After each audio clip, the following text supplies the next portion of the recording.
We're just normal men. What do you mean, normal men?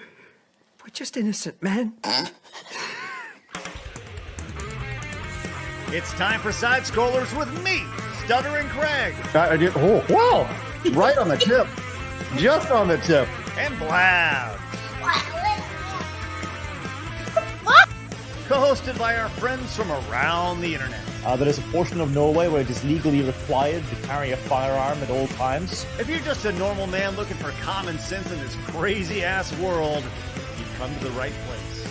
And now, broadcasting from our homes from around the internet, it's time for Side Scrollers.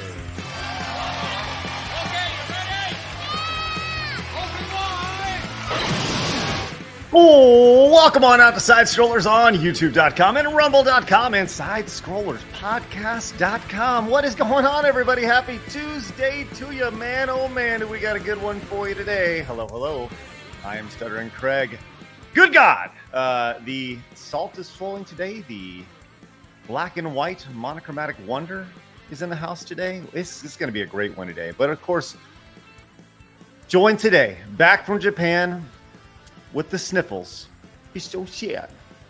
And brand new underwear. It's Blabs. Will you stop saying brand new underwear? This is it. It's in here. I'm not wearing it. Jesus Christ. Do you own the underwear?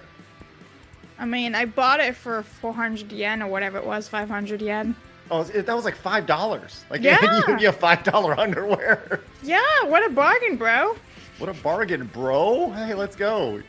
You can wear it as a hat and everything. Yes. Well, as I mentioned, today is Tuesday. We got a great show for you guys lined up. I need to bust out the glasses, if you will. Pop them on, because it is Razorfist Tuesday. How are you, Razor? Hello, everyone. Great to see you, buddy. How's everything going with you? Did you get those out of a panty dispenser? I Is that did. why you got So there was like all these options that I think you could get inside there, like condoms and other stuff. But I was fortunate for the underwear that is for Asian women and thus small for me. So yeah. Did you get to use a top ramen vending machine? No, I didn't see those. Oh, you're missing out. Anyway, apparently I have to show this again. So No, I got you. Oh. There it is. Oh my God. Where's the rest of them? Right? There it is right there. Hey, yeah. You can't miss a show because you never know what we're going to pull out of a little thing you get out of a vending machine. Little you capsule. just never know. And I refuse to give this little capsule back. Like, technically speaking, you're supposed to just dump them off and just keep the item inside. I didn't. It's Good mine for now. you. Good for you. Hey, your money's going extra far for that, Blaz. Yeah, 500 yen. What a deal. Well, I'll tell you what. Here's a guy I guarantee has never gotten panties out of a vending machine. It's Salty Cracker. How are you, buddy? Hey, I'm feeling like I should have brought sunglasses. I messed up, but I do have the thong underwear, so I'm in good shape. All right. As long as well established, no glasses. It means flip-flops, guys, right? Totally, flip-flops. Sorry, guys. I missed the meeting. I'm just free balling. It's fine. And that's Well, the show. Goodbye. 3 minutes 39. Bye. That's right. It's amazing how that works out. Razor coming in with this. I'm doing like a Jeffrey Toobin thing. Don't worry. No. Wow. It was on this whole time, huh? Oh, wow. Dark Side Bill joining us today. It's good to see everybody. All right. Well, look, as you can tell, we're going to have a banger of a day today. If you guys are going to enjoy the show, do us a favor, hit the thumbs up button while you guys are tuning in. Once again, we're live over at Rumble. We have an X account. We can also follow us over at Instagram. Can't they, Blabs? They can. So follow us for music clips of the show. Otherwise, Salty Cracker here is going to throw underwear at you. Mm-hmm. Is it of the tighty whitey variety, or are we going like the thong variety? Like a tighty whitey Russell Brand variety. Yes. Oh, all the above. Did you see the news around Russell Brand selling that $240 like thing? Selling the magical X-ray necklace or whatever. Do you see the Salty? No, dude, I'll buy it. It's like $9 billion. Like I'd buy the damn thing just if I never have to see him in a low-cut shirt again. I'll buy 12. So Russell, so Salty, quick recap. Russell Brand is getting a lot of slack right now because he has this medallion that he's hawking, and it keeps like the UV rays and all the crazy electro rays from your phone and stuff. It's supposed to keep all that and get all the negative energy away from you, keep positive energy on you. It only costs $240. That's all.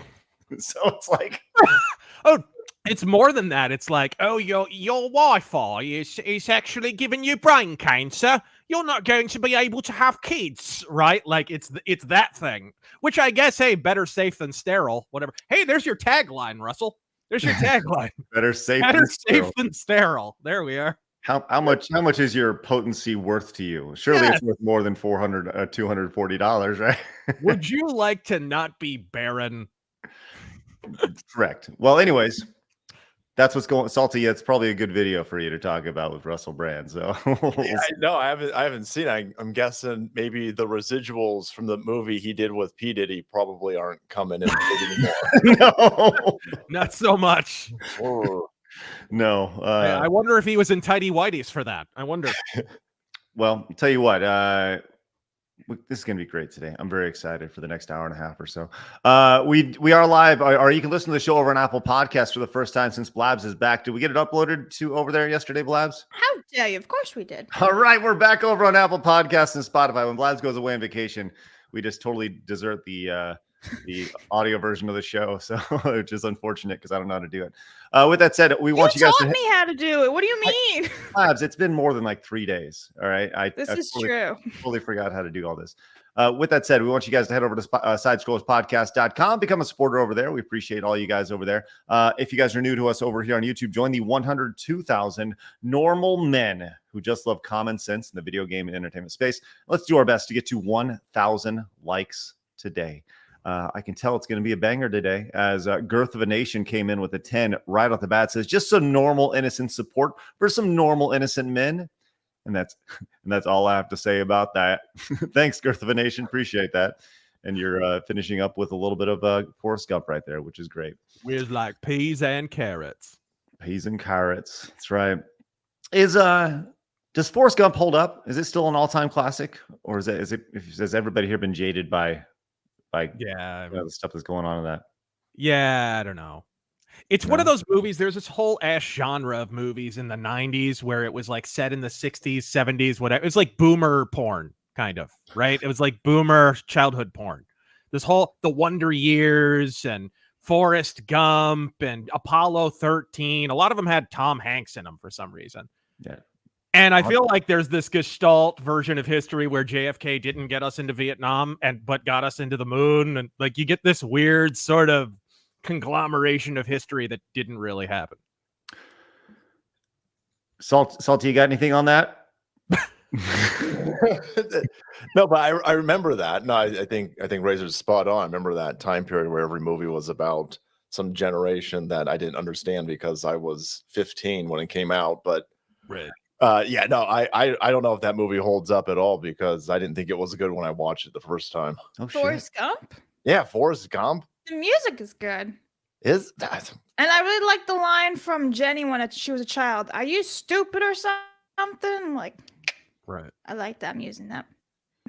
We should put that in the intro. It's how the Creedence Clearwater Revival got to be identified with helicopters in Vietnam, right? It's like every 60s movie, it's either Creedence or Deep Purple Hush. It's like those two songs are always in these movies.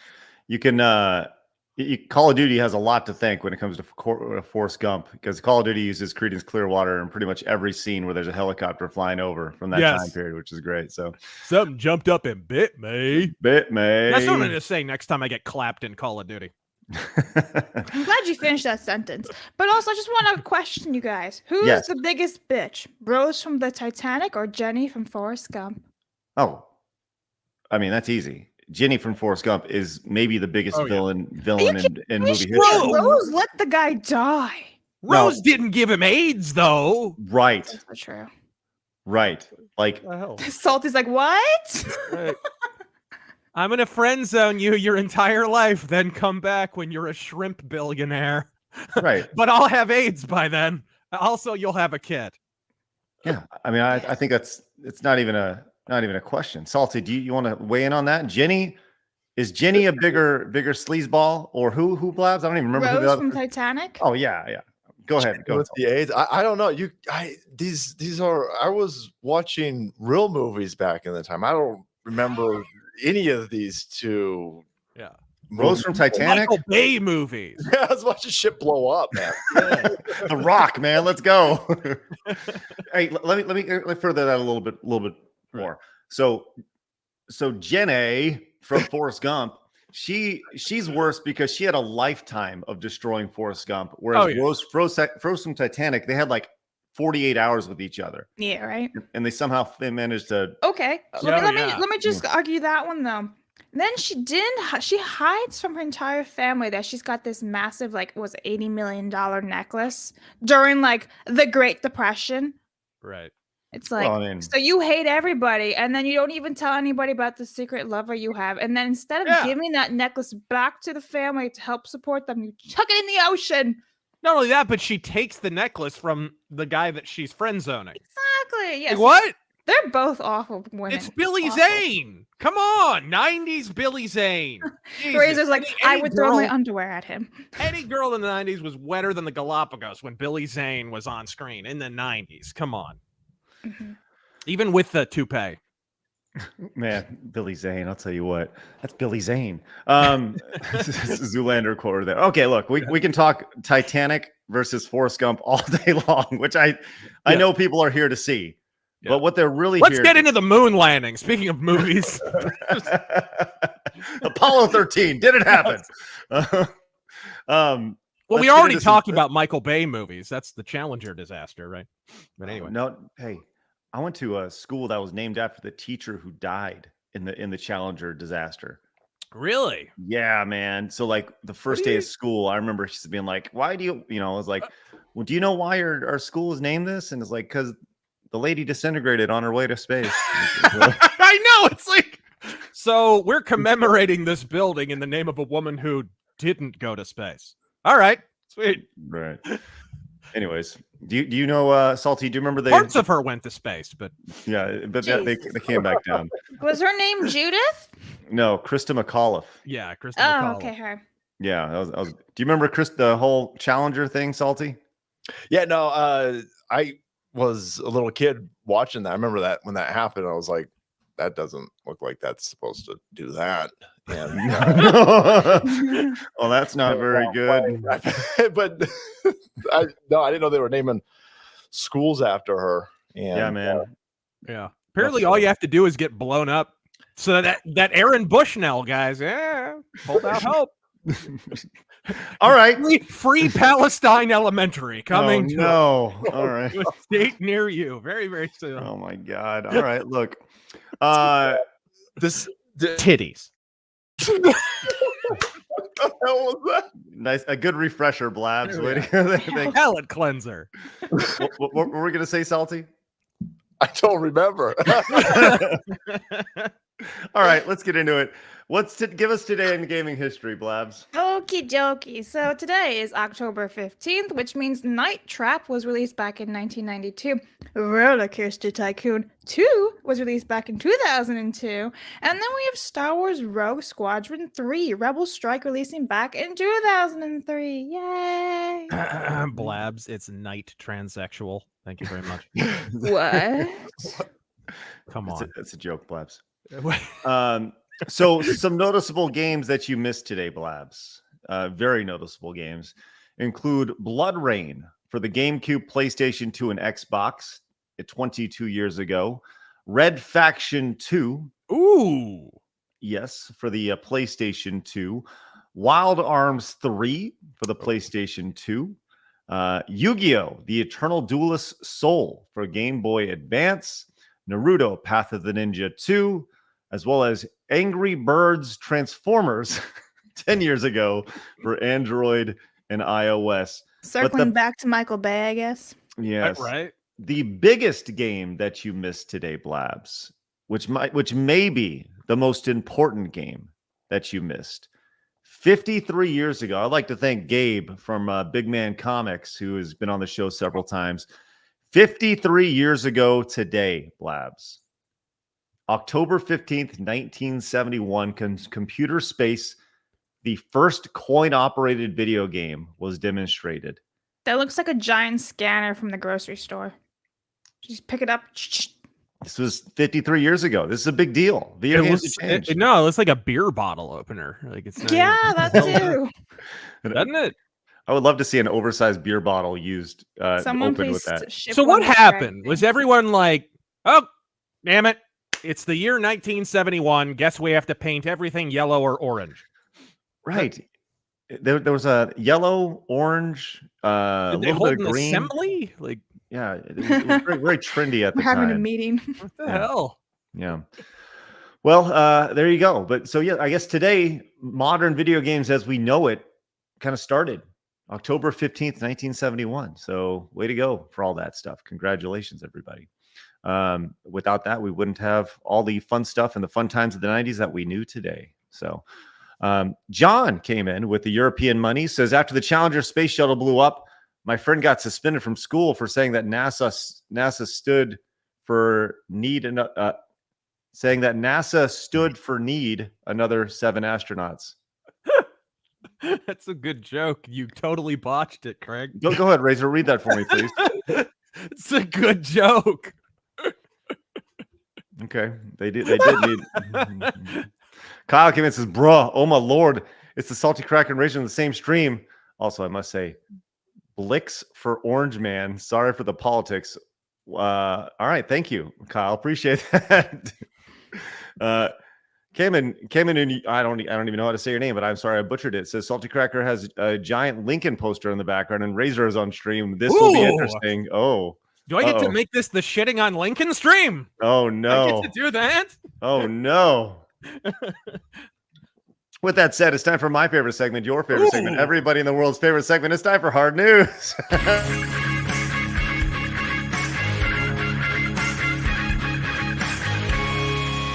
Hard news. Salty, question for you, my man.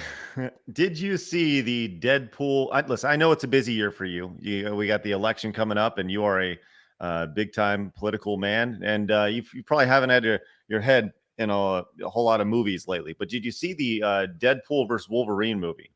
No, sadly not. No. Well, you've seen the bromance around Hugh Jackman and Ryan Reynolds, though. That's been a consistent theme along the way. Have you I've seen that nauseating mess.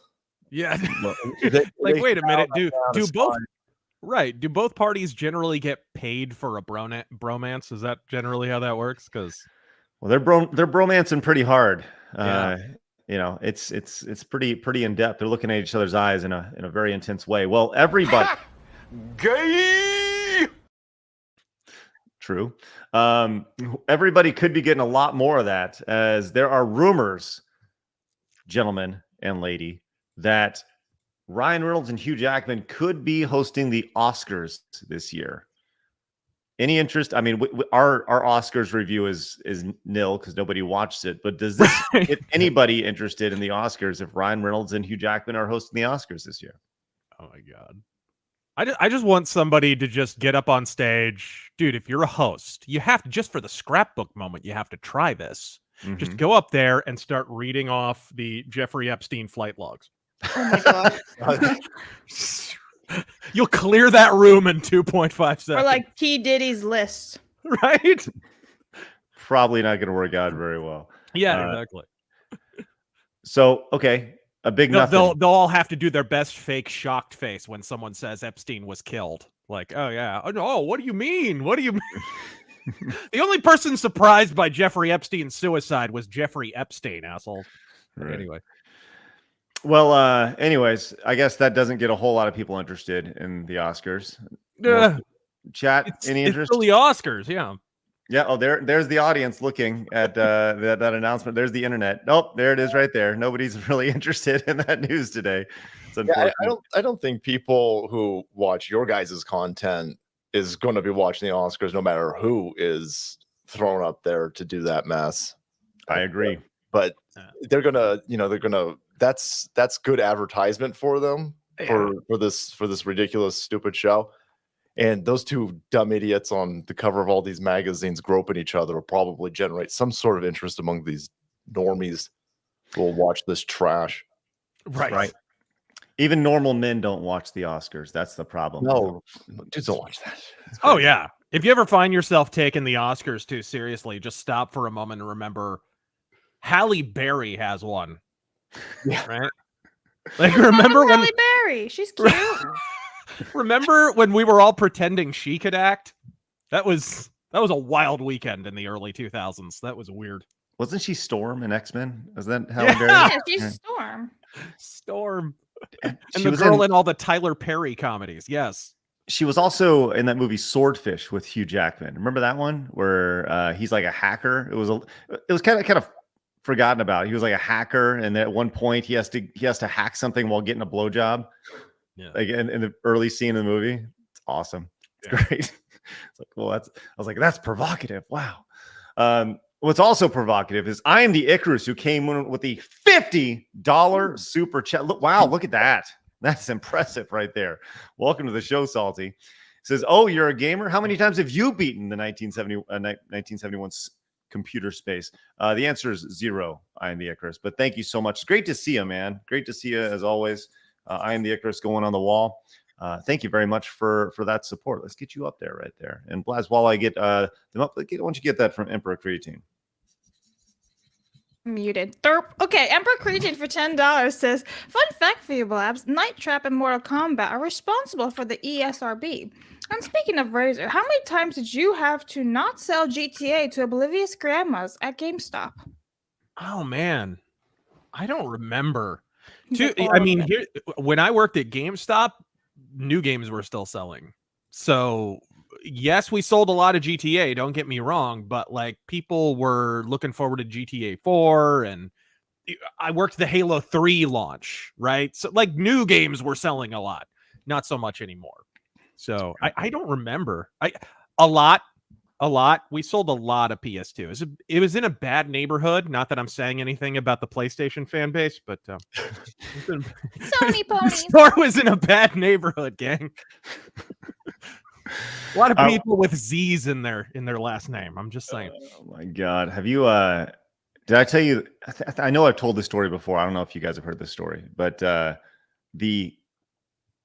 I used to go around, I worked for Coca-Cola back in the day, and we'd go do these like community events. And I went to this community center, and this kid was like hanging around, and one of the long and short of it is the lady who worked there was like, that kid's parents hate him. And I was like, why? And the long and short of it is they named their kid Shahid.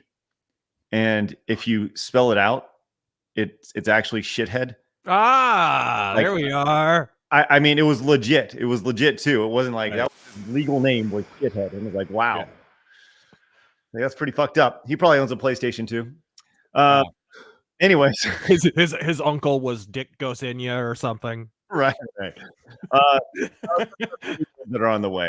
Yes. You really wanted to talk about this. This was the Xbox giving away the gold Indiana Jones console for those who are very interested in this. You said this is cool. Why is this cool, Blabs? Why should we care about this? It just looks pretty. That's it. Oh, it's just a giveaway. That's it. Yeah, it's a sweepstakes. Yeah, your console can be just as titanium as Harrison Ford's hip. Exactly. Do you guys have any interest in the new Indiana Jones and the Great Circle game that's coming out? The title's as stupid as the game. Yeah, it's what a dumb name. The Great Circle Tour. Not as bad as Dial of Destiny. What even is that? What? Salty, you big Indiana Jones guy? Well, the good ones, yeah. Is he even in this game? All three of them. No. Dumpy chick to put in this game for him? No, he is played by Nolan North, who is in every video game nowadays. Yeah. So I think it's the same guy who did Nathan Drake, right? Yeah. So Nathan Drake from the Uncharted series is now literally Indiana Jones, I believe. So Yeah, but the character that you're actually playing in the game it's going to be Indy. It's not going to be. Yeah. it is Indiana Jones, but it's not in Harrison Ford's likeness. It's not Harrison Ford's he's got really. That doesn't make any sense. Yeah. He's Isn't too it busy. also the other chick too? Like there's two players because he's with a girl, right? No, that's the movie. Can't you play as the girl as well? I don't know about that. I don't know about that. I think that's called Tomb Raider. Yeah. All right. Well, that's coming soon. You can get a nice. By the way, how wild is it that in 2024, Indiana Jones officially has bigger tits than Lara Croft? Dude, like that's where we're crazy. at. Did you see, Salty? I know you have not been following the gaming scene very often, but have you seen the Tomb Raider show on Netflix? Have you seen the pushback on that? Yeah, the last thing I saw on Tomb Raider was somebody tweeting out that it was probably that from what you're talking about, where she looks like a dude. Like it's I need the polygon boobs because that's Tomb Raider for my generation. It has to look like the bumper of the Cybertruck. Yeah, it's got to look like a bumper of a Cybertruck. I need her to not have a dick and also not look like a dude would be helpful. These people are insane. Hold on, my head is still spinning that. So you got an Indiana Jones game that's coming out soon, and the character in the game is Indiana Jones, but it's not Harrison Ford. It doesn't look like Harrison Ford. Right. That's madness. Holy shit, that's crazy. Like it's like if we can pull back to mid-90s WWF wrestling, that's like fake Razor Ramon and fake Diesel. What the hell? She's also, if you've seen the new anime pictures and stuff of Lara, dude, she's got a little bit of a moose knuckle going on. She might have a bigger bulge than Harrison Ford at this point.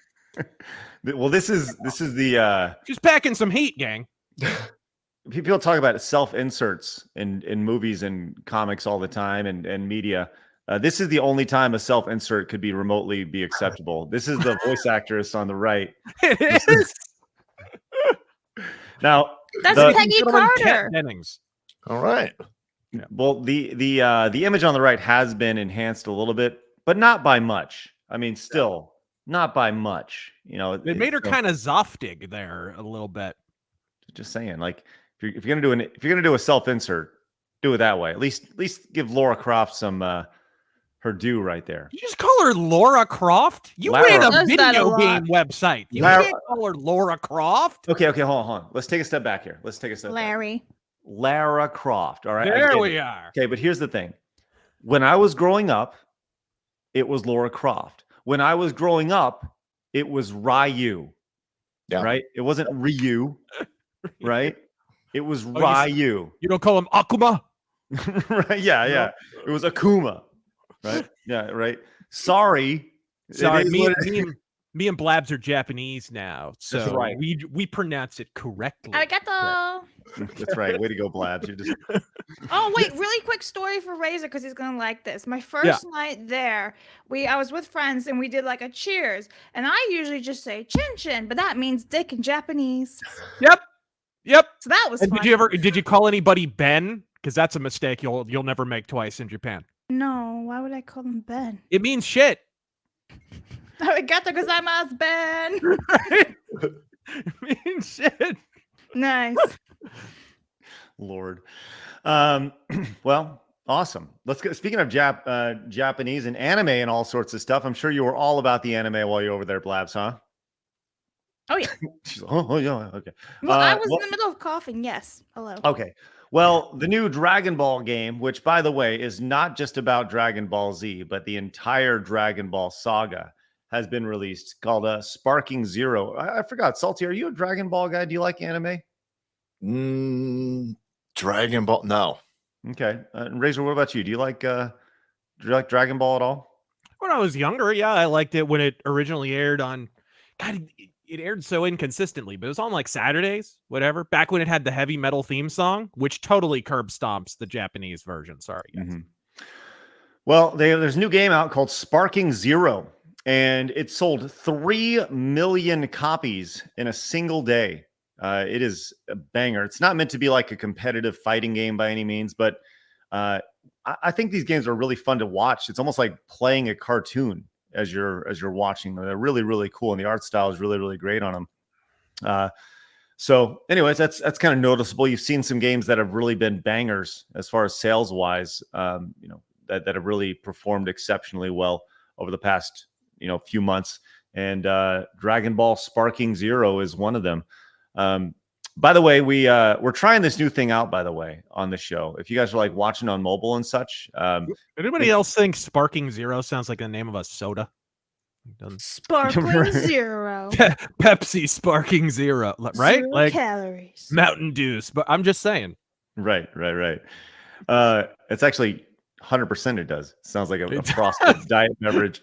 But so if anybody would like to check out Dragon Ball Sparkling Zero, Well, yes. we're trying this new thing out where you can actually pick the game up by clicking the link. It's like an affiliate link in the video. I guess we're trying that out today and seeing how that works. We're going to try that out for a little bit. So if anybody's on the fence, you want to make it 3 million in one copies, you can use our link and we'll get a little commission of this. That'd be pretty cool. Also, are you guys big Mario Party guys? Do you guys like Mario Party? I never really played it, so. Oh my god. Yeah, me neither. Okay, so Mario Party, it is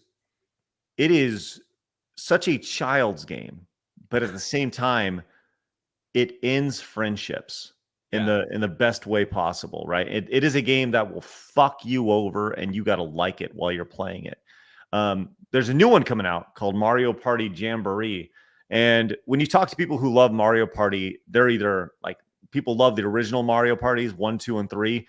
And, you know, the later ones are all right. Some people like 5 and 6. But it kind of went through a lull like most franchises do. But the new one apparently is a fucking banger. And if you want to like make friends while also ruining friendships, like check this out. IGN gave this a 9, which is a vast departure of their usual 7. So anyways, if you're into Mario Party Jamboree or the Mario Party franchise, I think that's a game that I think like us 4 could play together. And whether you have experience playing the game or not, everyone would still laugh their ass off and have a good time because it's like a mini game compilation along the way. Right. It's like Monopoly, ending friendships. Yeah, it's fun. So yeah, and by the way, you usually flip the board and leave before the friendship ends. Yes, yeah, but there's no board flipping when it comes to Super Mario Party, or Mario Party as a whole. So we also have a noticeable retirement in the video game space breaking this morning, thanks to Daniel Godfrey over on X. He sent this over my way, and obviously, when you guys think of Final Fantasy, what's the first thing that you guys think of when it comes to those games? Epicene Animu Waifs wielding a sword the size of a car bumper. Salty, what about you? What's the first thing you think when you think Final Fantasy? No, that was it. He's like, he took mine. Wing coming off of somebody swinging. Yeah, no. I mean, that was iconic when I was in high school. Right. Yeah.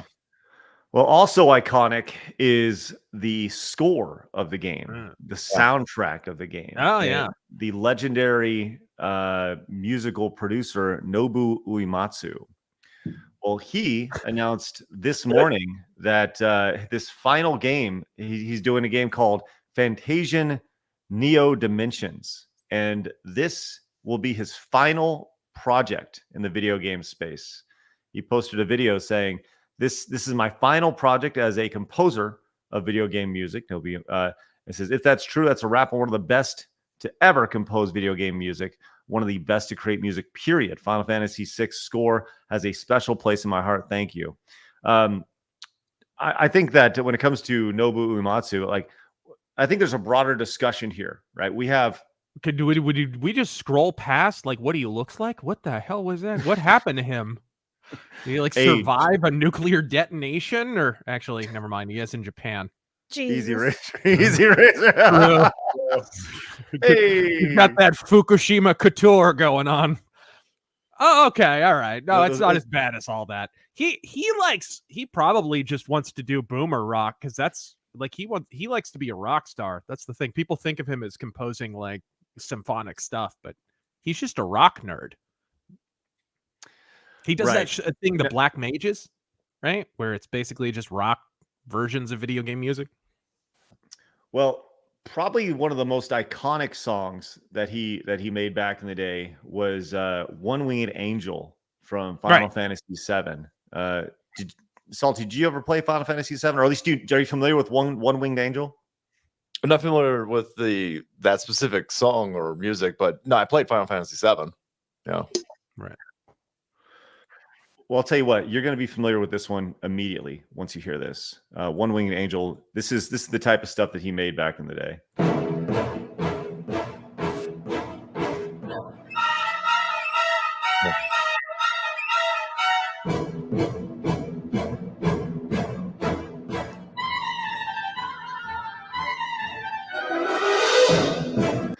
And I play more.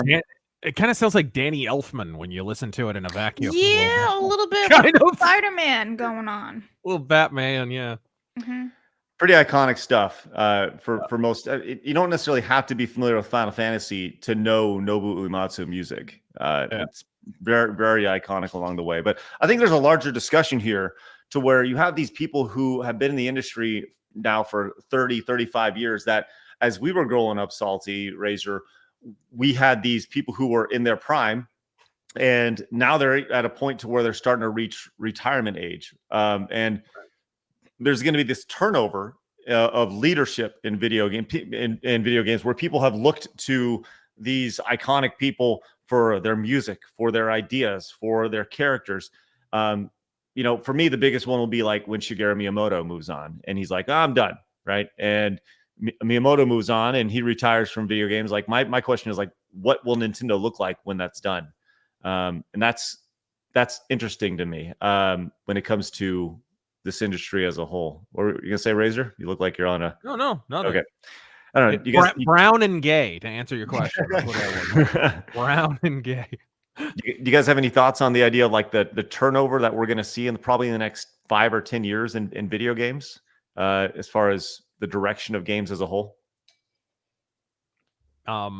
Downward is a direction. Well, have you seen Ubisoft stock lately? we're already there. We are definitely there. Yeah. Salty, I don't know if you've been following the Ubisoft saga along the way, but it is a mess. It has been a mess to say the least. Is that the Assassin's Creed game where it looks like San Francisco? Right. Black dudes attacking Asians. Yeah. Oh my god. Assassin's Creed. We was Vikings. He was Vikings and shit. I saw this guy tweet that out, and I'm sitting here going, like, so I can see San Francisco through my window right here, and I'm sitting there going, oh, because that's what's happening. Oh, yeah. I can see San Francisco from my window. This is his. I can see Russia from my house. Yeah, is it Sarah Palin? Your political career's over. So, and I can smell it too, Razor. I bet you can, dude. I love San Francisco, but I hate all the people in it. Yeah. That's a common. My introduction to San Francisco, by the way. I'm doing volunteer work there. We're going to the big Hobo hotel. That You're voluntarily going to San Francisco? Yes. Are you okay? I'm going to the big Hobo hotel that the Salvation Army has. You know, volunteer there, and we're stopped at the first stoplight we have to stop at in San Francisco. We're sitting there, long ass. The lights in San Francisco are retarded, and we're sitting there, and all of a sudden I hear a murmuring. We're all in a van together, right? The volunteer group, and I look over, and dude has just dropped trowel right on the corner and is pinching soft serve right on the sidewalk. Just straight up frozen yogurt. It was incredible. It's the San Francisco treat. My introduction to San Francisco. Salty.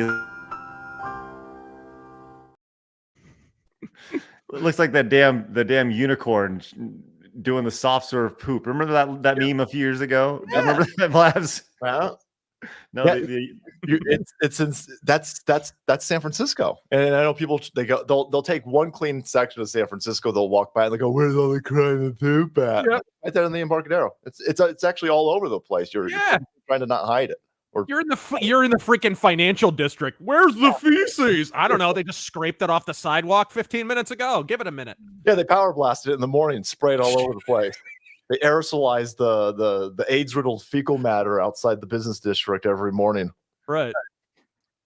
Is it Razor? Is this what you saw when you went to San Francisco? There we are. Yes. Just pinched a Hershey's Kiss right on the sidewalks. Fantastic. That's right. Well, that's good. This is from the old Squatty Potty back in the day. Just brilliant. Brilliant marketing, by the way. Oh dear. Oh dear.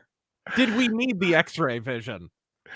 Absolutely. 1000%. We did it, Joe. Oh, thanks, Cammy. Appreciate that. That's good. Hey, Oh, what's God. that? We call her Cammy now. That's what I'm calling her. Yeah. Cammy? Bringing it back to video games. Right? So you're comparing her to like someone who's actually good looking? I'm saying because I don't know how to say her full name. She doesn't either. That's fine. Yeah. She's every other day. It's a different pronunciation. This woman. Furious TV says, "I pity these creators because they are seeing it all rot and destroy itself away. They have lived through the best 60 to 2000s time of creative freedom and seeing the world becoming authoritarian shithole." Thank you, Furious TV. Appreciate that.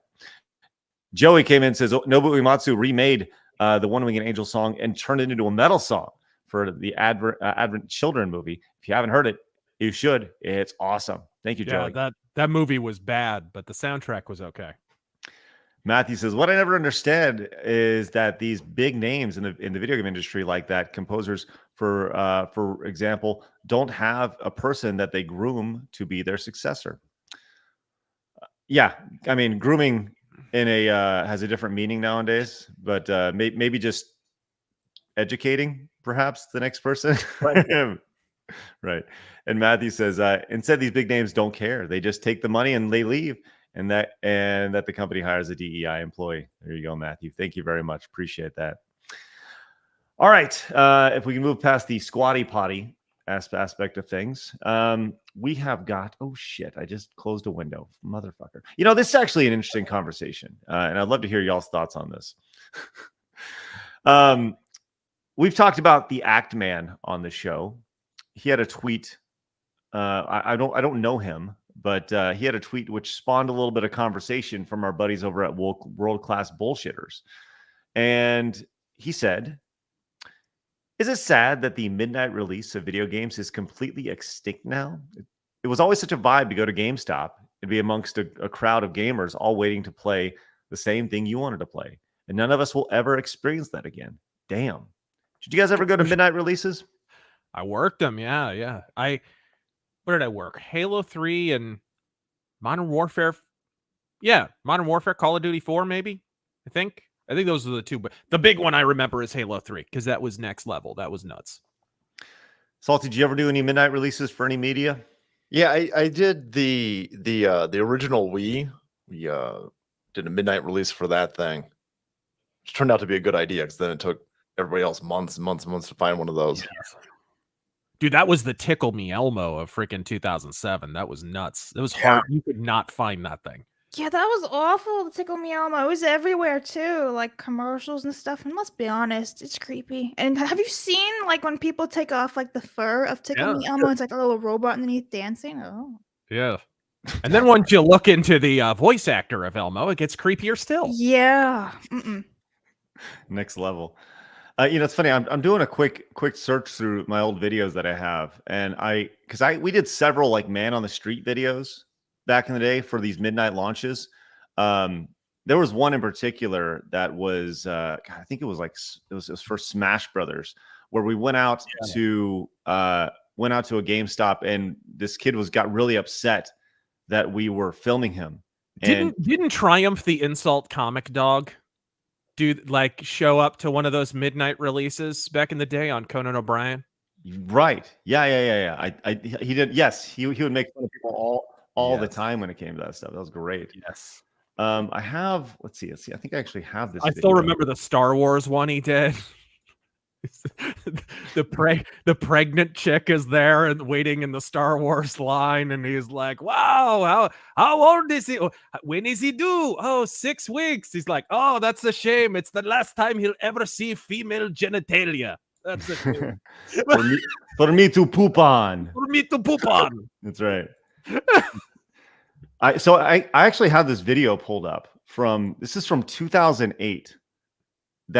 This is where I thought of like the launch. I thought of like launch lines, and this is back at. Do you guys have any interest in watching this from 2000? This video from 2008, where we were out at the Smash Brothers Smash Brothers launch. Yeah. Any interest in watching this? Is about 3.5 minutes long. Any You interest? still remember the smell? Oh my gosh. I'll tell you what, I'll do a standalone video with this Okay. based off this conversation. I'll post it on the channel because I think people would enjoy hearing my thoughts on that for sure. But I'll do that later today. So that'll be fun. Hey Craig, do you have like all those old videos? Do you have the media from side scrollers and stuff like that? So I have a lot of it. A fan sent me a hard drive several years ago, and because we did a very poor job of archiving it all. Huh? So we had fans who like download our stuff, and at the time we were like, "Why are you downloading our stuff?" It turns out it was like the best thing ever because people would download it, and then they ended up sending it to me later on down the line. Now that same fan who, great guy, but he doesn't like me anymore because I know what a man is and what a woman is. So he doesn't like me anymore. So that's been the great divide with the old ScrewAttack fans, is they're really upset that I can tell you that a penis is on a man. Yeah, they're really upset about kindergarten cop with the boys have a penis, girls have a vagina. Yeah, it's very, very, very homophobic and racist. It's crazy. Yeah, thank you, internet meme. Daniel says, "I miss MotorStorm, man. Pacific Rift and Apocalypse were a blast." Oh, Yes. Man, the arcade racer. I mean, that's such a good genre. I love the arcade racer. People forget, like, man, some of the earliest elements and like being able to get out of your car and run around, like pre Grand Theft Auto. You could do that on like Road Rash and stuff like that. Like some of that stuff got innovated in racing games. People don't even think about that today, but racing games pushed the medium forward in a number of ways. Like there were kind of sandboxy kind of things going on in some of those games. Right. Yeah, there was a PlayStation 3, I think, is where that genre kind of peaked. MotorStorm was really good. I love the arcade racers for sure. If you guys are tuning in for the first time, do us a favor, hit the thumbs up button and subscribe to the channel. We'd love for you guys to join the 100 to almost 103,000 normal men. As Mazza Apocalypse came in with the $20 super chat, says that San Francisco talk reminds me of some chick I went to school with who was working at Boston General preaching to people to stay home. Then got called out because she posted TikToks dancing in the ER. She moved to San Francisco. And fucked around and found out, then left. Thank you. Appreciate that, Maz Apocalypse. That's greatly appreciated. Yeah, a lot of hypocrites back in the day. It's crazy. Which we're going to get to a big hypocrite here in a little bit. But A came in, says, got to see Uematsu perform Final Fantasy VI music at a Distant Worlds concert in 2014 before he got sick and soft retired. Absolute legend. Masayoshi Saken, I don't know how to say that name, is great, but Uematsu will always be the GOAT. Thank you very much. I appreciate that greatly. All right, let's go and move on. Let's keep this thing brisk as we're going and blowing today. We've talked about Ubisoft quite at length. There have been a lot of insanity that's happened over the last little bit with Ubisoft. They've had fail after fail after fail this year with Skull and Bones. Then they had X Defiant, which Blabs was a huge. Blabs, do you still like that game, X Defiant? I haven't played it in ages because one of the people I streamed with got banned for no reason. So as a protest, I'm like, I'm not playing anymore. Well, apparently nobody else is playing it either. As No. The free-to-play game is not working out very well. Then they had Star Wars Outlaws, and now they've delayed Assassin's Creed. And there's talk of a buyout with Tencent along the way.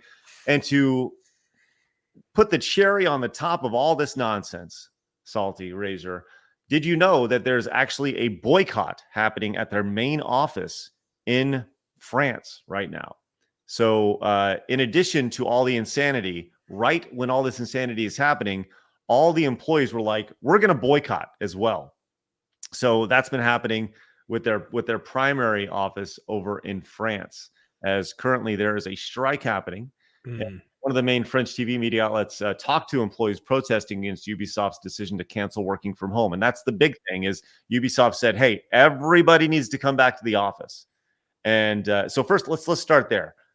Y'all's thoughts on the idea of coming back to the office and working from an office setting? I know this can be a touchy subject for a lot of people because people have gotten comfortable the last 4 years since remote working has become a thing. But we'd love to hear your thoughts. Let's start with Salty there. Yeah, I'm shocked that the Star Wars game with a fugly looking woman shaped like a dude, where she's slapping stormtroopers in the back of the head, didn't pay off big time, and now all the people who made that crappy game from their shitty home are all pissed off that they got to go back into the office and make more shitty games. It's a shame. Razor? Boy, I'm sure it was tough to make French people not want to work, huh? That was rough. Took a lot of arm twisting there. They have their rights. They have their rights, Razor. I did a video recently that pissed off the entire internet and then immediately was vindicated. Oh, what's that? Called China Exporter of ESG.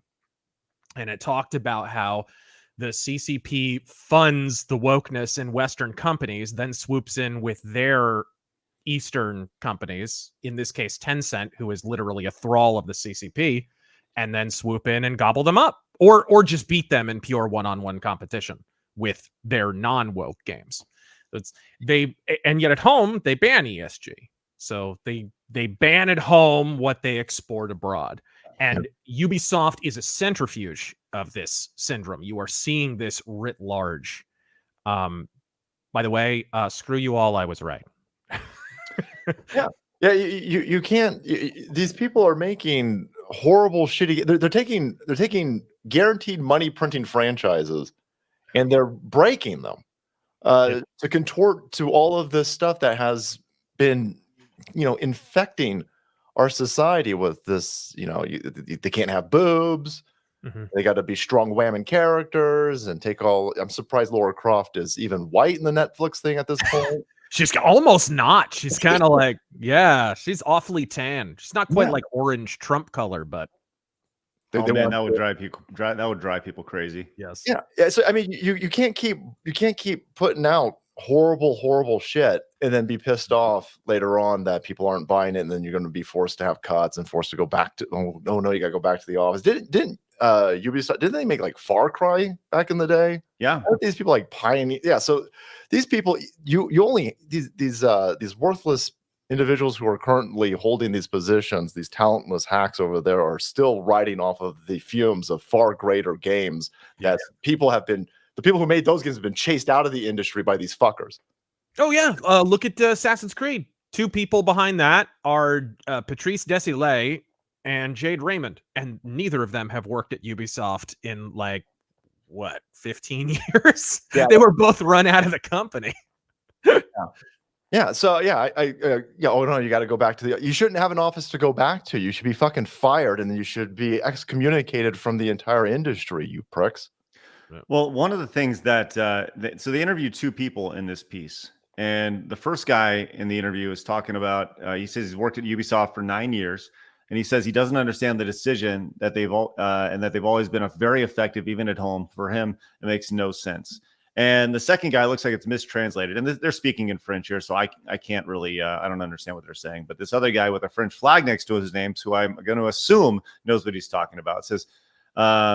He says about 80% of the teams are working from home, and they are everywhere in France. So yes, asking the people to come back to full time would be very difficult. So they're scattered all throughout the country as opposed to being and in this is a byproduct. This is a byproduct of the COVID lockdowns, right? You gotta understand there's this entire generation of games, and who knows, maybe Shadows was one of them, who were kind of greenlit just ahead of COVID, and then COVID hit. And so they had just gotten this huge influx of investor cash. And then all of a sudden, everyone's got to scatter to the four winds and work from home. And it's like decision time. What do? Do you continue to work on it kind of under less than ideal circumstances? Well, a lot of them, what they did was they grabbed that ESG cash. Hey, this is going to cost a lot. This is going to take longer now. We need an influx of cash. Oh, ESG money is just laying right there. But there's a laundry list of things that a laundry list of conditions, really, that you have to satisfy first in order for you to have access to that money. Look, CCP opened the largest, ESG mutual fund in the world, along with BlackRock, in the last 2 years. They're directly partnered with BlackRock. So all the people who are like, it's not China, it's the international money lenders. China are the international money lenders. They're partnered with the international money lenders. This is a big story, and no one's really paying attention to it. They're so caught up in the Sweet Baby Inc. stuff. No one's following the money in this instance for some reason. Right. And Mercenary pointed this out. He wanted me to ask you about, he said you need to talk to Endymion about the China connection to Sweet Baby. He says he doesn't understand how bad it is and he needs your help. You want to talk about that? I know we're talking about Ubisoft, but when we're talking about bigger, fingers being approached to everything, the little bit of a little background here, Salty. There's accusations when it comes to Ubisoft that one of their investors, Tencent. Are you familiar with Tencent? Yep. Okay, so Tencent owns like 10% of their company, and they own just enough to make noise. And 15 actually. 15%. Okay, so the general thought is that they are making these suggestions with just enough sway in the company to tank the company, so then they could ultimately buy the company for cheaper. And it's like total corporate espionage shit, and it's next level business that I can't even wrap my head around. So That sounds like a conspiracy theory, and those are illegal here. Yes, I know. No corporate entity would ever try to pull shenanigans like that, Craig. I was told by these rainbow-haired idiots over here.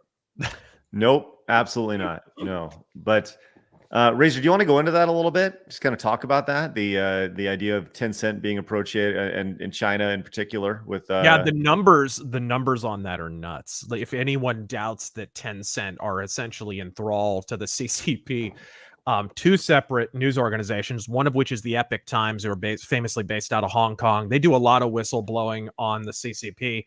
They just went through the employee rolls for Tencent for one satellite location of Tencent, and it was like they had something like 15 separate executives at Tencent who were full-on operatives of the CCP, not just members of the Chinese Communist Party, like full-on CCP operatives.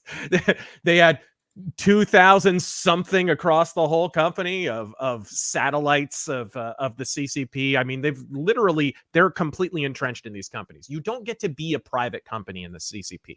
You don't get to be a private company in a communist. And it's a common misnomer that, like, oh, China are modernized, right? It wasn't so long ago that conservatives were claiming China was going. I remember there was a guy at one of those conservative think tanks, I'm trying to think if it's the Heritage Foundation or something, who was predicting that by 2015, China would be a democracy at the rate. It's like, womp, womp, right? What happened is they had been loosening economic restrictions for a little while so they could raise capital.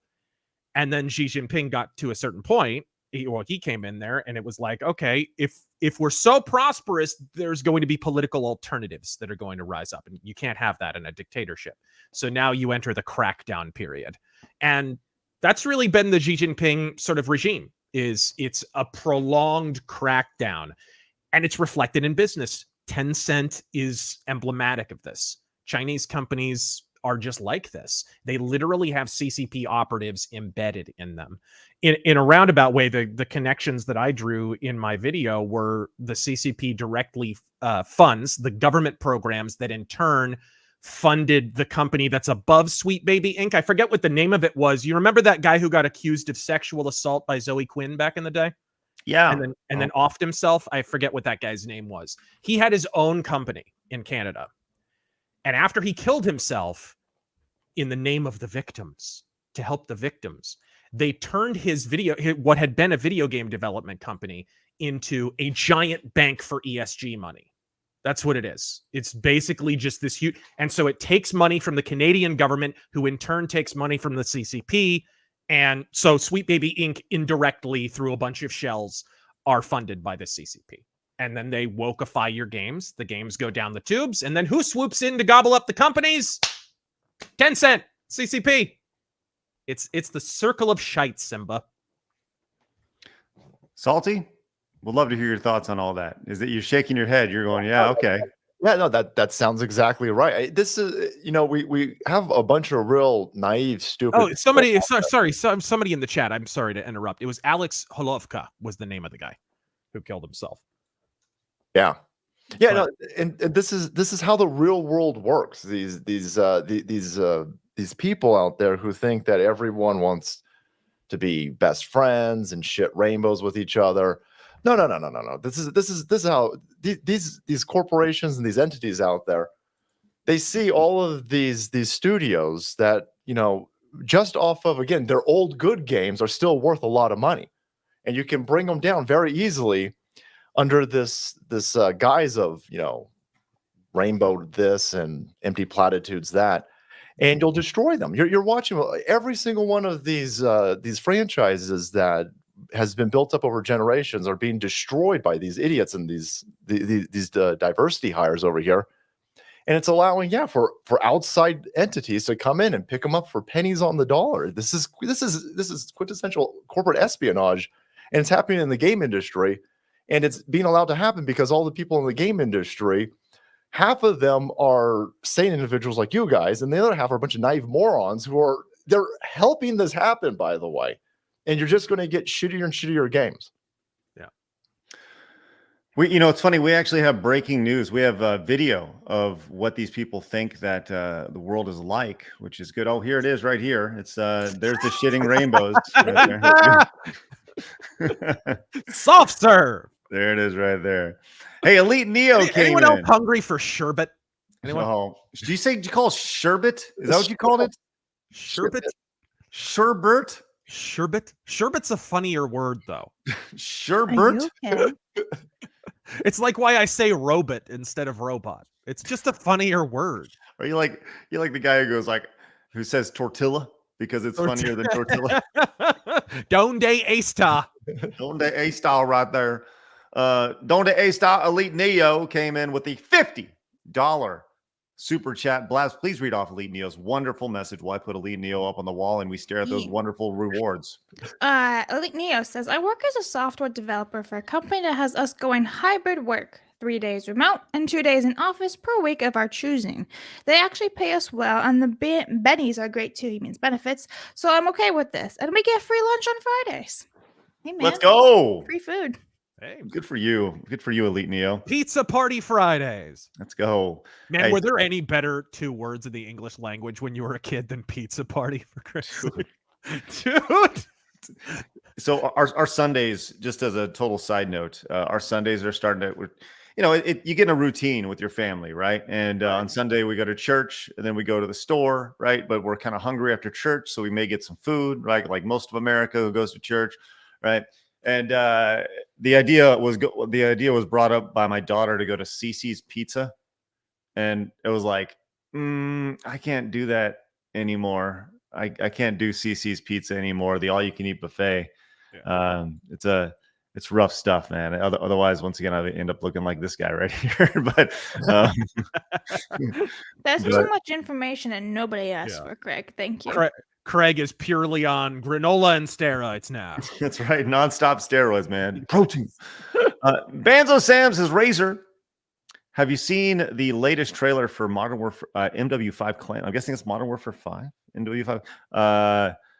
Lore seems to have way better presentation than an infographic or text Means box. Mech Warrior 5. Okay, cool. Yeah, Thank Mech you. Warrior 5. Thank you. How did she know? Chat. Because we're not on Modern Warfare 5. Yeah. Okay. Just keep an eye.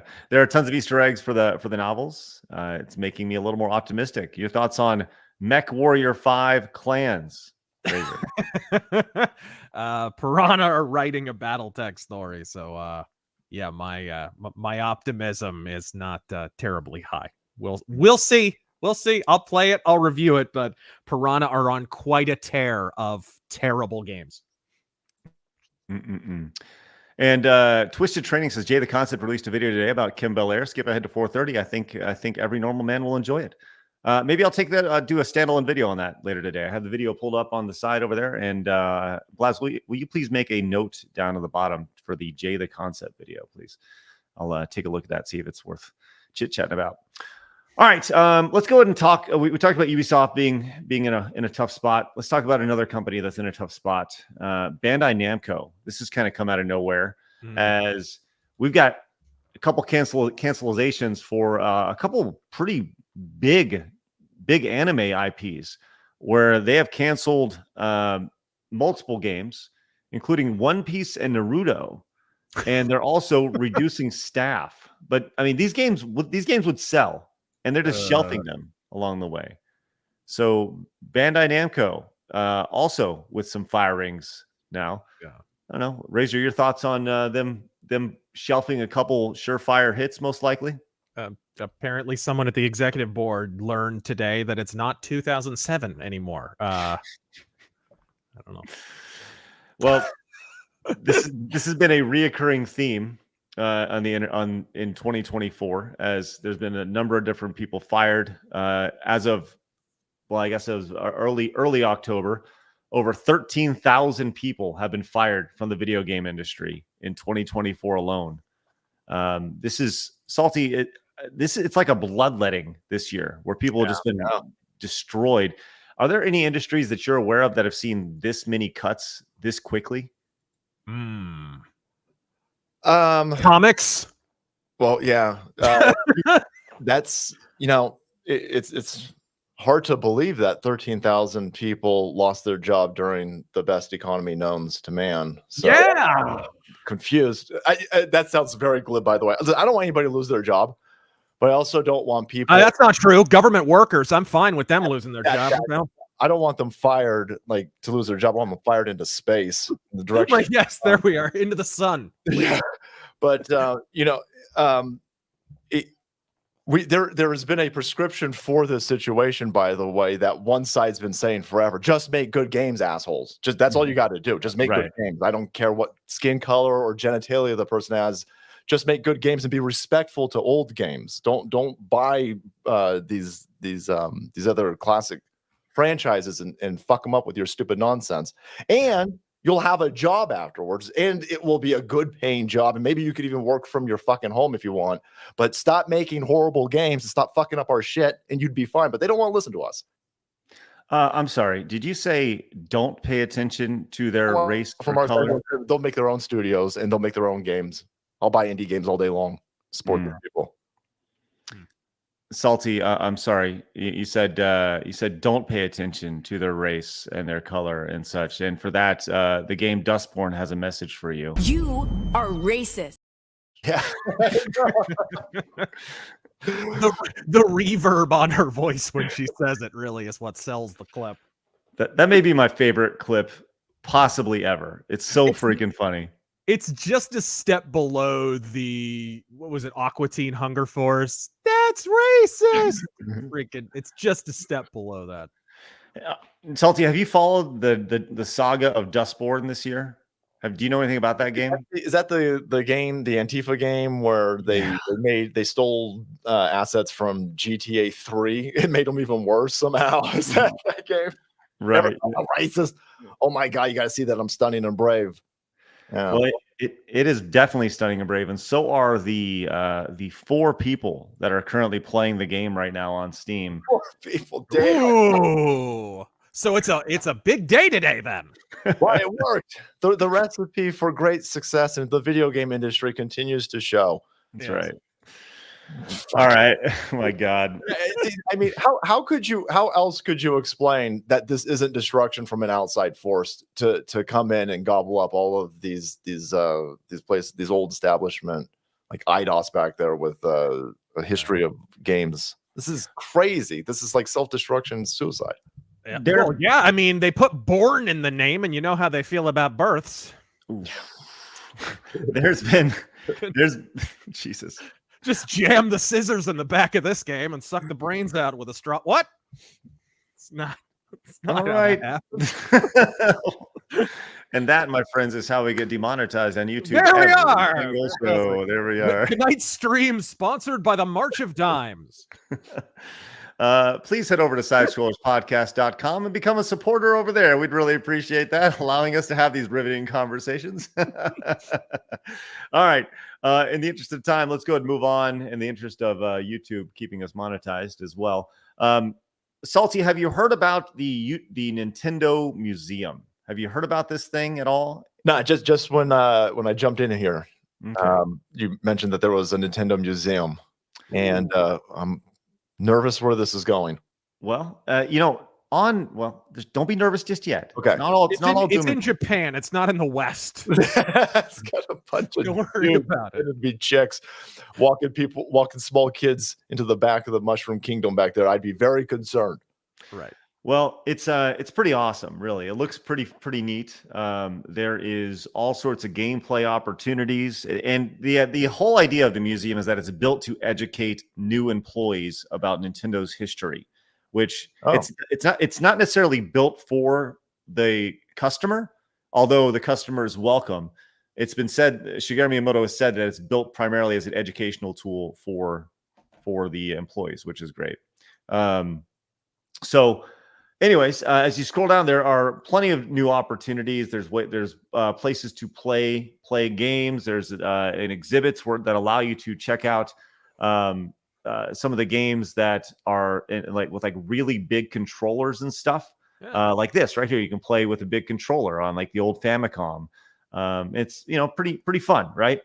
But what is one thing, Razor, and I'm sure you can answer this question. What is one thing that Nintendo has been extremely careful of over the years? What they have been feverishly against, outside of like protecting their IP? Yeah, like emulation, suing their fans. Right. Emulation. And that's where we go to Chris over on X. This is truly an opportunity to tell you that anybody can make a difference on X. As Chris was he went out to the Nintendo Museum, and he decided he just wanted to check to see what was going on. And let's see what happens when he unplugged the controller right here.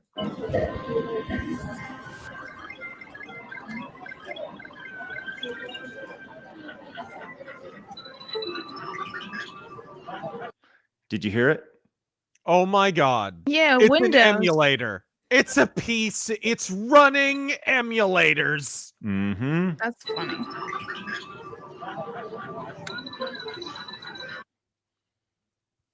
That's amazing.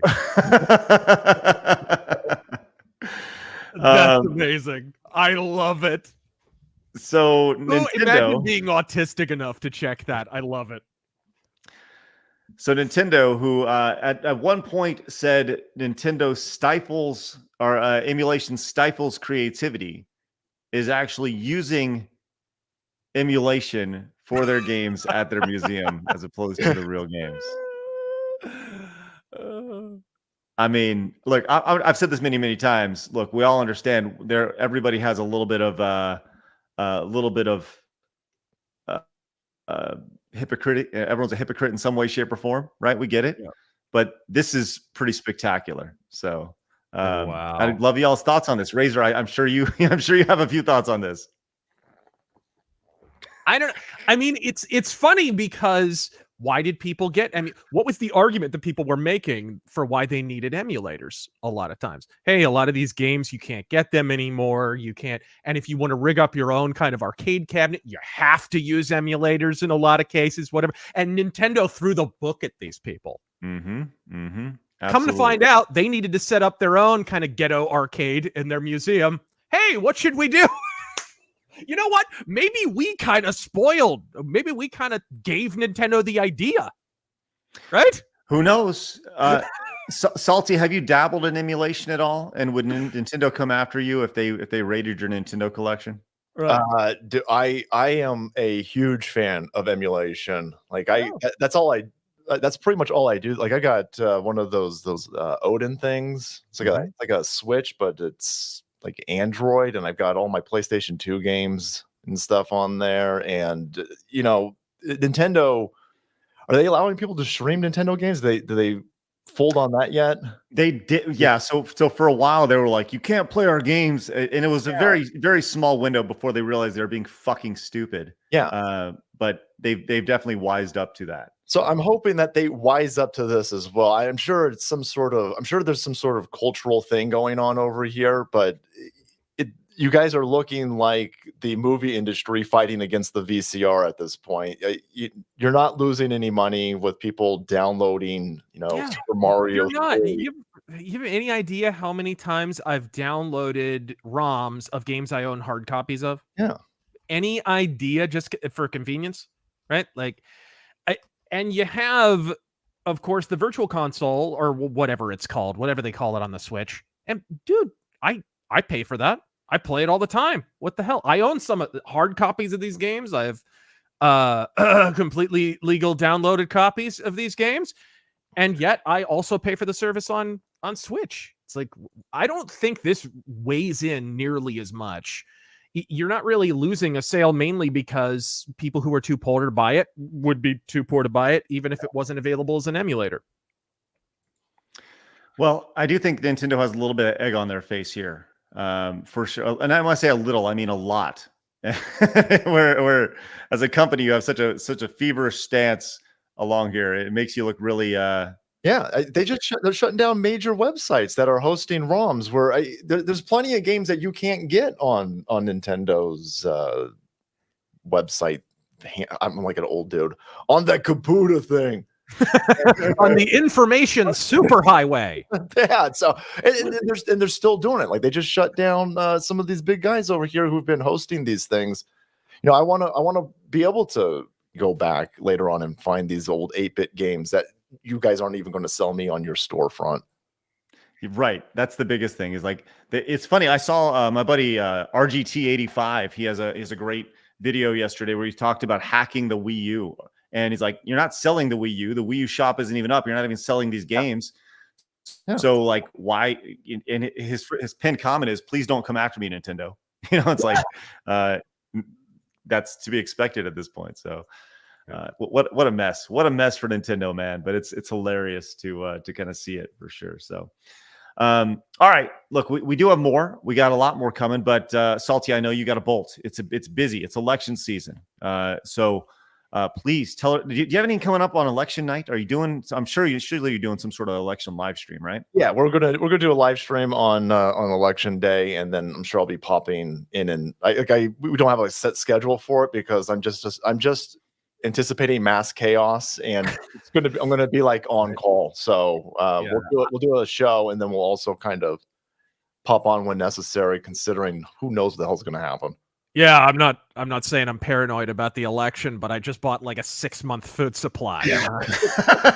Yeah. Made my way to Costco and bought a few of those barrels of food right there. So. and bought baby oil in bulk for some reason. I mean, if Diddy can do it, what the hell? All right, Salty, tell everybody where they can find you, my friend. Just head over to Rumble, put Salty Cracker in the search bar, find us over there. And again, thank you guys so much for having me over here. Razor, nice to meet you, brother. And yeah, it's great to meet you. Thank you guys. Again, I am always blown away. I love side scrollers, man. Appreciate you, my man. You guys can go find Salty over on his channel over on Rumble. That is his home. Of course, he does have a YouTube channel, but go head over there and hit the follow button over on Rumble right there. So, Salty, we appreciate you, buddy. We look forward to seeing you. If there's a world after November 5th, we look forward to having you go on after that. Thanks, everybody. Take care. Thank you. All right, see you, Salty. Take it easy, buddy. Oh man, the greatness that is Salty Cracker. What a stud. I look forward to the day where we can just sit down and play some games together. That'll be great. All right, Razor, I know you got a bolt here in just a few minutes as well. But before you do bolt, I want to get your thoughts on video game journalism. I don't know if you saw this clip. Really? A topic Yes. I never have anything to say about.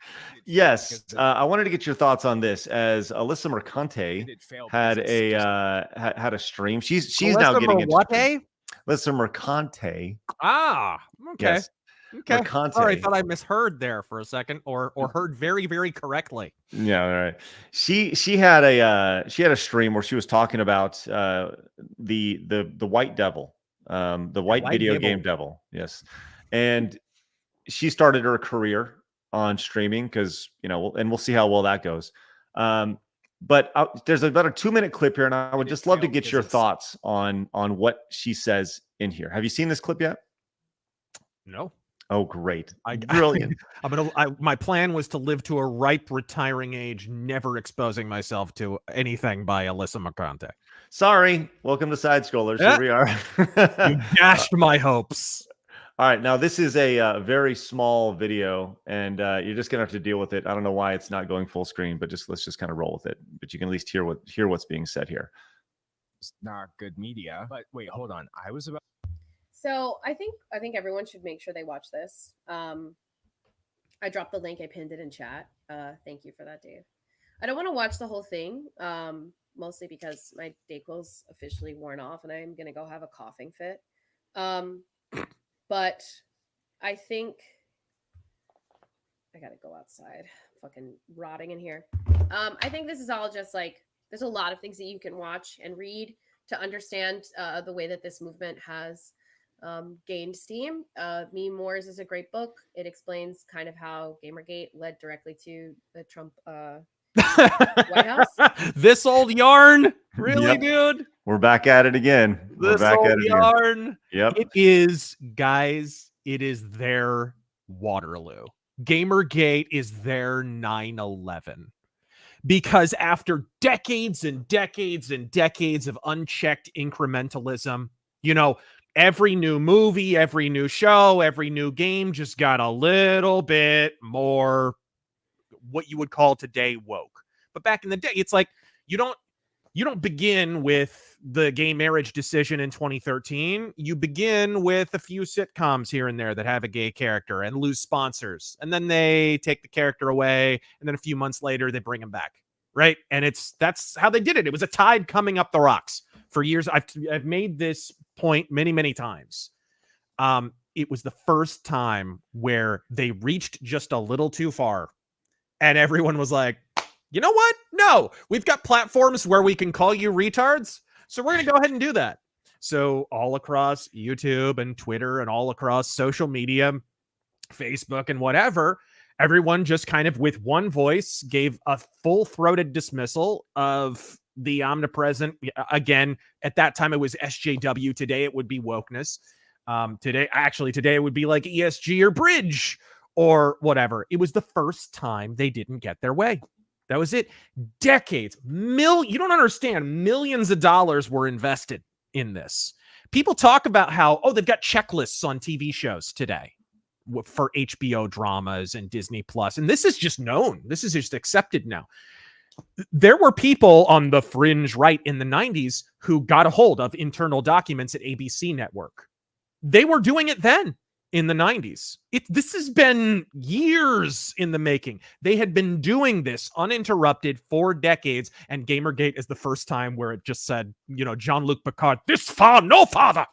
The line must be drawn here. Right? It was that moment. And they spurged out so bad that they broke their little ship. That was really what happened. Well, you like how I worked the Star Trek First Contact? You nailed it. Way to go. Yes. Got it. We only got about another minute of this, but I want to hear the absolute breakdown here as we go. You're going to hear every single buzzword is still yet to be used in the repertoire here, Razor. So let's go and finish this up. And misinformation and disinformation becoming, ding, the ding. way to talk and spread stories. But I think it's not a coincidence that this is all happening and during an election year and the fervor is as intense as it is.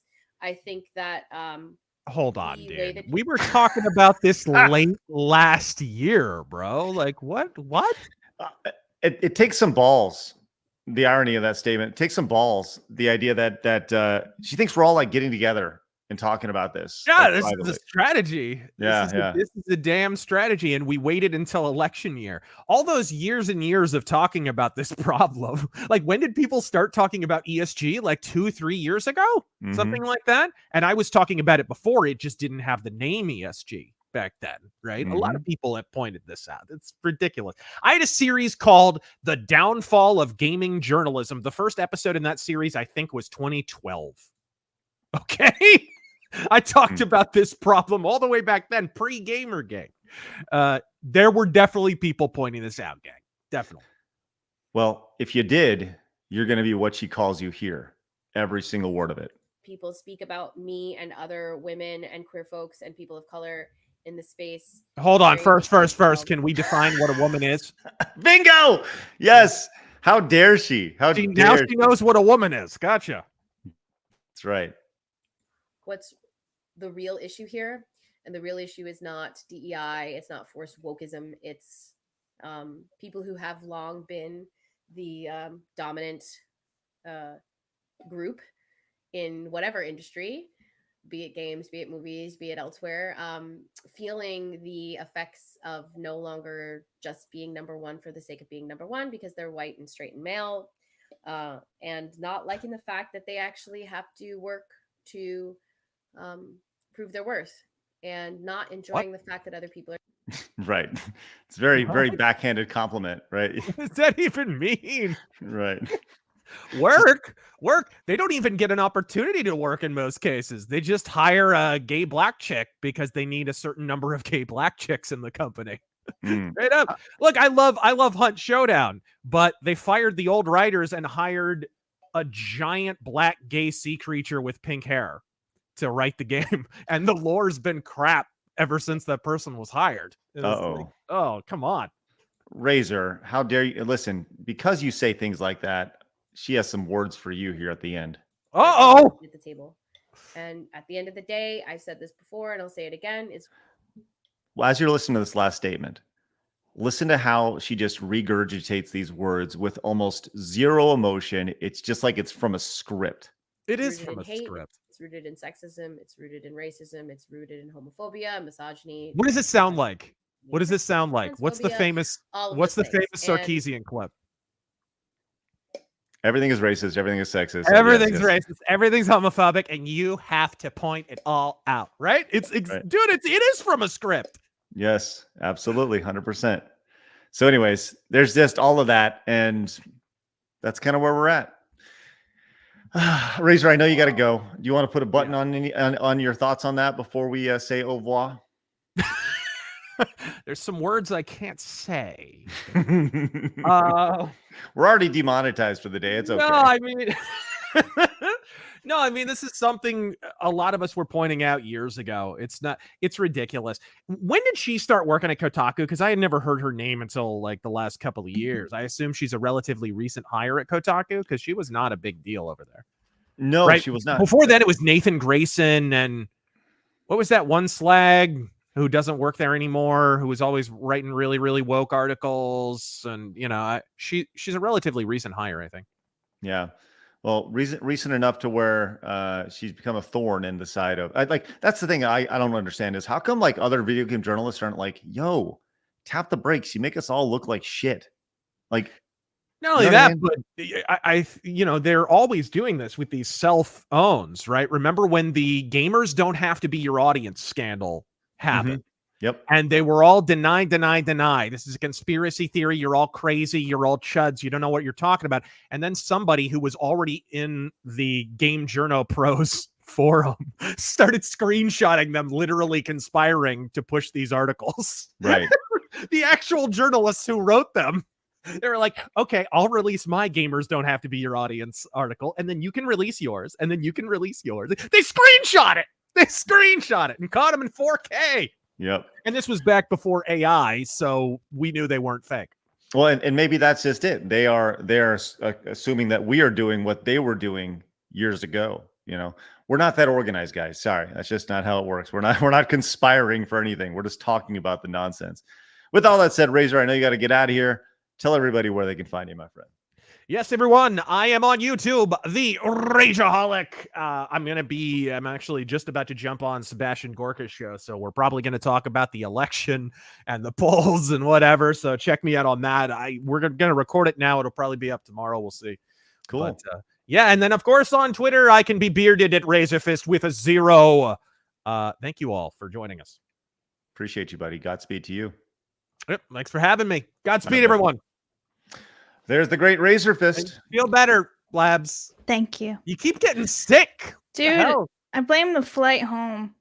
Yeah. Well, they have a new virus over Japan. I don't know if I warned you. It's like the Unicron virus. It sounds terrible, but yeah, Japan's got its own special plague right now. But anyway. I was totally fine until like yesterday, and I was like, I don't feel good anymore. A replicon virus. That's what it was called. But anyway, Godspeed, everyone. All right, Razor, take it easy, buddy.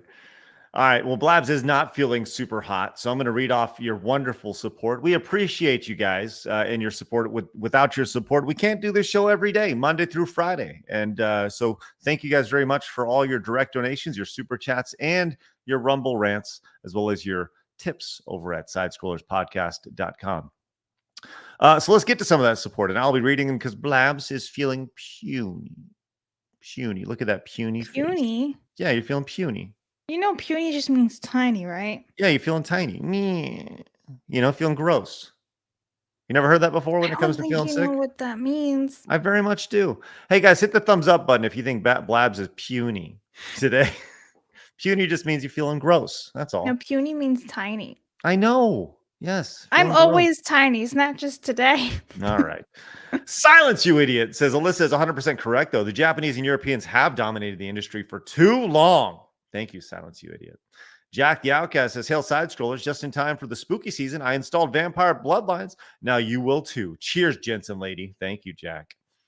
Jam Call came in, says, remember, Nintendo was opposed to video game rental stores renting out their games way back in the day, while Sega embraced it as consumer friendly. This is true. Bass Player came in, says, of course they are using emulators. Have you seen the prices for classic Nintendo games? Dubby came in, says, real quick, just to mention a game that is addicting, TCG game, shop simulator for only $13 on Steam. Opening boosters is so much fun, and the rush you get to open a pack and get $1,000 card. Let's go. Thanks, Dubby. Appreciate that. Vanilla Man says, Craig, who's to blame for Donkey Kong Country 2 not being on your old top 20 SNES games list? That would most likely be me. Suck a dick, Vanilla Man. Commodore Fan says, that's racist. Was Wondershausen from MTV2. Elite Neo came in. Says, as much as it was the black sheep of the Final Fantasy series, the soundtrack from Ryuji, I don't even know what to say, did that.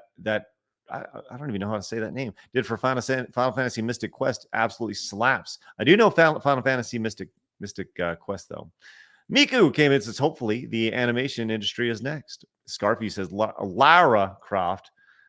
It's Jerry with 2 eyes. Master Gawa says, you don't love arcade racing if you haven't played Trail Out. It has enough explosions to sate Michael Bay and has motorcycle melee combat mode coming. Nice. I haven't heard about that. Trail Out. Thank you, Master Gawa. Jin Jong came in as a member for 3 months. Thank you very much. An anti-woke academy for arts and scientists says China used their TikTok spyware like ESG funding rules and restrictions, especially for their kids in China, and then pushes endless garbage in the U.S.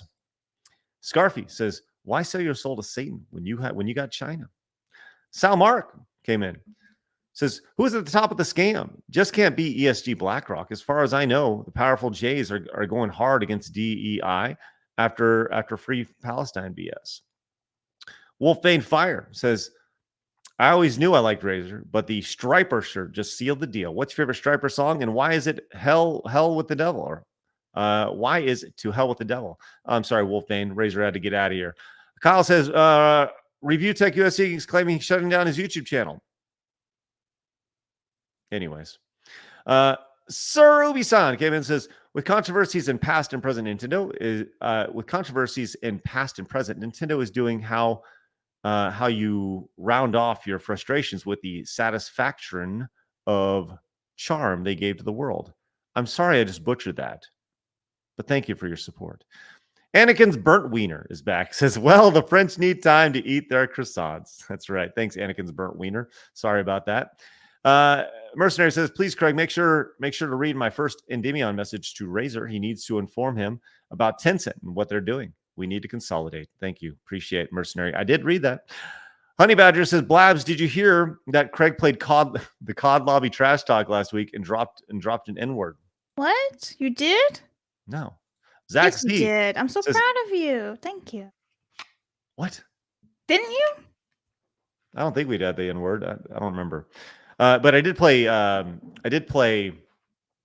Well, now Warren. I don't care anymore. If you didn't drop the N-word, go on. Chad Warren dropped the N-word on the show. Zach Z says, saw the dude dude next to me getting egged at a Smash Brawl midnight release when I went to. The guy ended up winning Guitar Hero 3 in a raffle that night. Nice. Get egged. That's fun stuff. Commodore fan came in and says, OGG1 here. And if other G1s don't like it, F them. That's right. There you go, Commodore fan. You get it. Josh Sketch Show says, Razor, has anyone ever told you look a lot like a badass version of Spoonie? Sorry, Josh. Razor had to roll. Gear says, it's Act Ma'am. The Act Ma'am proved Andy Pants and Az of Heels versus Babyface were right after all, including Van Eyck as a fool of everyone. Thank you, Gear. Vanilla Man came in, says, JRPGs are for people who can't play games that require actual skill. Shit, Vanilla Man. That's a hardcore cut. Gary Gabe says, again, Typhlosion did nothing wrong. Thank you for that.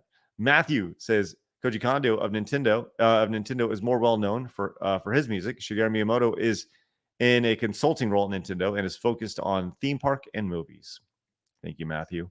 Raziel came in and says, update on if you had talked with Act Ma'am to talk with Razor on here about DEI. It'll be epic, but something tells me the Act Man is too scared. So yeah, I've been having conversations behind the scenes about possibly making that happen. We'll see. Likelihood of it, I don't know. We'll see. I 50-50, maybe 45 to 60%. I don't quite know. Kyle says, I wonder what's the more offensive. Okay, I'm not even. Okay, thank you, Kyle. William says, Michiru Yamane is still the GOAT. We love her and Castlevania music. I feel so bad and I can't say these people's names. I feel like a dumbass. Soul Silver says, congrats to you, Uematsu, on your retirement. Dragon Song and Answers of Final Fantasy XIV is one of my personal favorite songs that he composed. Hardcore Bunny says, Final Fantasy sucks. Dragon Quest is better. William came in and says, no, Uematsu can't retire. Vidya will be ruined without him. Kyle came back and says, I'm upset Jamboree doesn't have Diddy in it. Not the Diddy with the baby oil. He was in Super Mario Party and is now missing. DLC maybe? Diddy Kong, you're speaking of. Show came in and says, Salty is Legion. Thank you, Show. Dino God, Jegs, says, fun fact, the man who did the heavy metal Dragon Ball themed Rock the Dragon is Ron Wasserman, who also did the music to the Power Rangers TV show. I can see the link there. M. Powell came in, says, we need a new Warhawk game or a remaster, flying tanks, Capture Flag Mayhem, and teamwork, 64v64 glory, maybe even 128v128. Let's go. Winter Fox says, I mean, with the new show, Larry Croft fits. There you go. Benjamin says, came to an epiphany. The Lara Croft show may have been a Dr. Disrespect show initially. Yeah, did you see the costume that Lara Croft has that looks suspiciously like Dr. Disrespect? Yeah, I've seen a little bit of that. Silly. Weird. Orthodox Monk says, Alyssa is scripted. She can't talk from the heart. And when she lost her, she's like Tubba Blubba from Mario Party. Chat will get that. There you go. Thanks, Orthodox Monks. Mr. Melancholy says, that's not Lara Croft. That's Abby Zilla from The Last of Us 2. These people can't help themselves but destroy.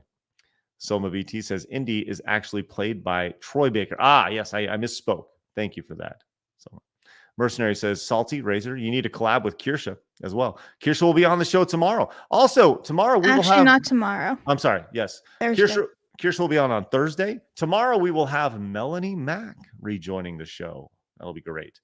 Benjamin says, when are we going to get Indiana Jones in search of the Clintons blacklist? TK says, did Microsoft partner up with Ben Gay or Depends to sponsor the giveaway? Suna came in and says, Gervais is the only one that will let me watch that intro. Thank you. Maz Apocalypse came back, says, Salty, I get why you keep sniffing blackout coffee. It's some badass coffee. Keeps you awake. I sleep at 3 a.m. to start my day at 6 a.m. Let's go. Maz, I'm sorry. Salty had to roll.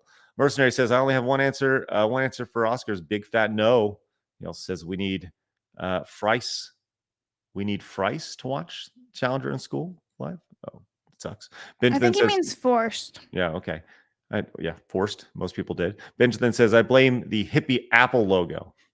Jegs came back, says Battlefield Vietnam is why CCR is for choppers now. Thank you, Jegs.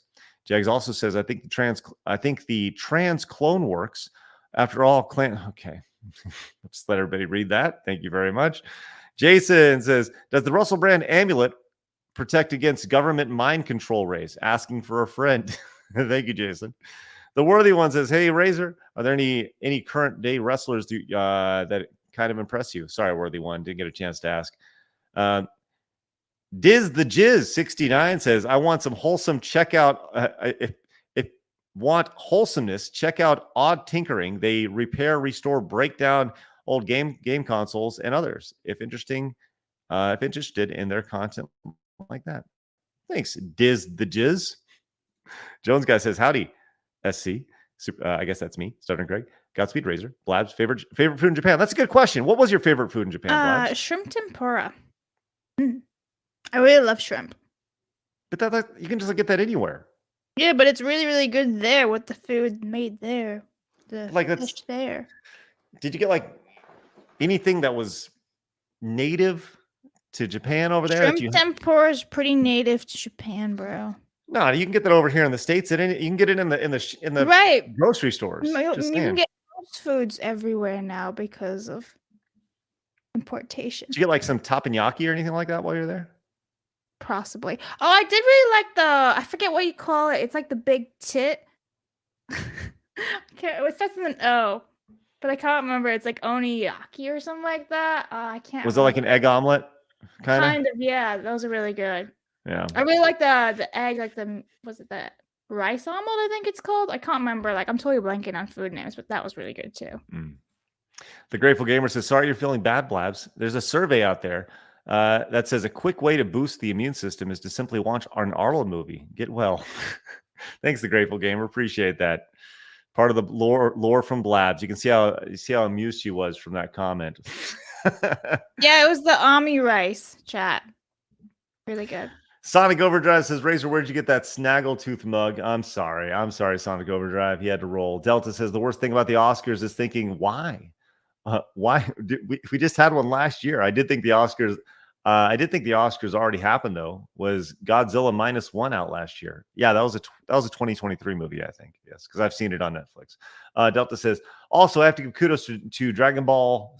He says DBZ, but it's Dragon Ball. I learned that yesterday on the show. Dragon Ball Sparking Zero for the ape boss fight, getting people upset so early. What? I haven't heard about this. This is hilarious. Because people have time to refund it. They struggle with the difficulty.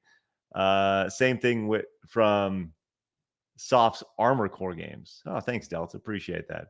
Video Gamer says, Craig and Razor, have you heard about the recent indie game release of UFO 50? The premise is Action 52 if it were fucking amazing instead of total garbage. It's a lot of fun.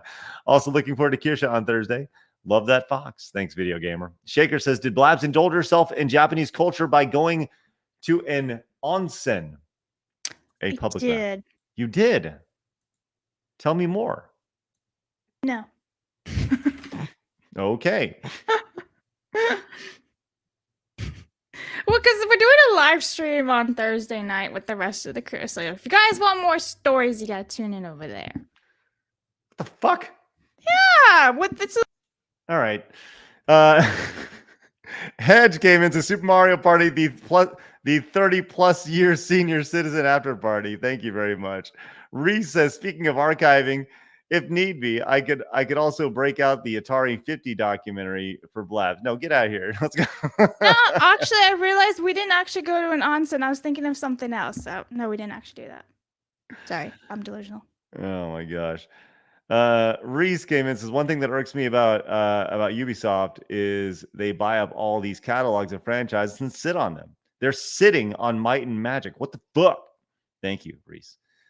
And Singlestone says, when Nintendo took down Emu Paradise, people downloaded re-released old games of the Nintendo store afterwards and found the patches they put in the ROMs of these games Nintendo were selling.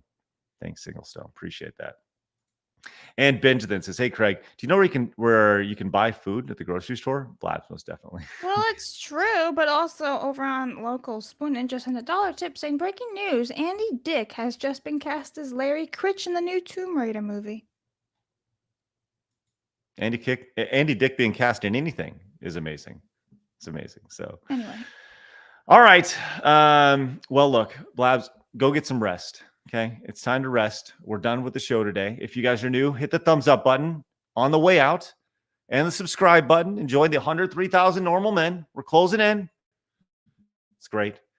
Appreciate you guys popping in. We're going to be back at it again. Melanie Mack joins the show again. And then we got Kirsha on Thursday along with Savvy. It's going to be a ridiculous team up.